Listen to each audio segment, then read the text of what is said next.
নিজের পুঁজি নিজের, ঠিক আছে, একদম। ওটাকে রক্ষণাবেক্ষণ করার দায়িত্ব আমাদের, ঠিক আছে। আর আরেকটা হচ্ছে মাথা ঠান্ডা রাখতে হবে। হুম। যখন সবাই যে জিনিসটার কথা বলছে না, হুম। সেই জিনিসটা কিন্তু এবার নিচে নামার সময় চলে এসেছে, এইটুকু মনে আচ্ছা। রাখতে হবে। একদম সোজা কথা, সবসময় হয়ে এসছে এটা।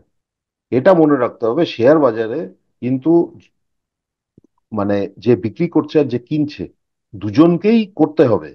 আমি যদি বিক্রি না করি আর হুম। আমি করতে যাই আর অন্যদিকে হুম। কেউ কেনার না থাকে, তাহলে তো কিছু হবে না, ঠিক না। আছে। হুম। এবং অদ্ভুত ব্যাপার হচ্ছে, আমি বিক্রি করছি, আমি নিজের মানে একদম বিশ্লেষণ করে আমি বিক্রি করছি যে হ্যাঁ, এই বিক্রি করে আমার প্রফিট আছে, ঠিক আছে, বা এই হুম। কারণে আমি বিক্রি করছি।